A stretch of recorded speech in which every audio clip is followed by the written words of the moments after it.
சனாதன தர்மம் மகாபாரதம். அறத்தில் நிலைத்திருப்பவர்கள் இந்த அறநடத்தை விதிகளை பின்பற்றுகிறார்கள்.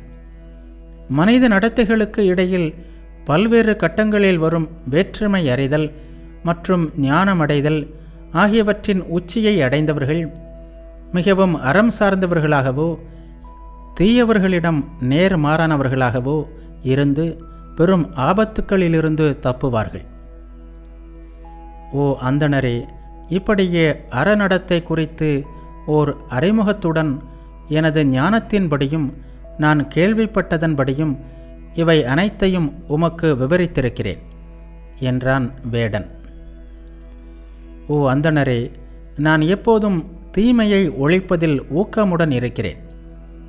ஓர் உயிர் தெய்வத்தாலேயே கொல்லப்படுகிறது. அதை கொல்பவன் இரண்டாம் நிலை முகவராக ஒரு கருவியாக மட்டுமே செயல்படுகிறான்.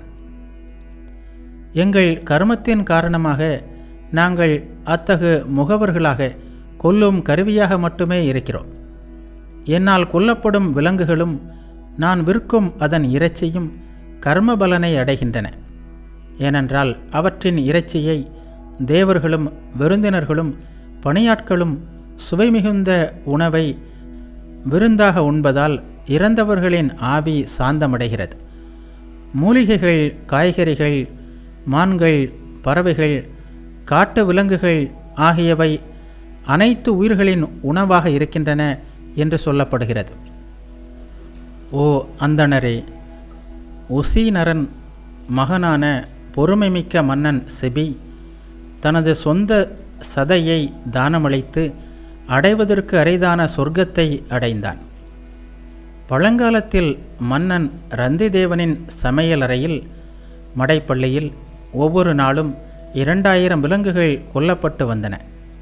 அதேபோல தினமும் 2000 காளைகளும் கொல்லப்பட்டன. மன்னன் ரந்திதேவன் அந்த இறைச்சியை தானம் கொடுத்து வந்ததால் அவன் நிகரற்ற புகழை அடைந்தான்.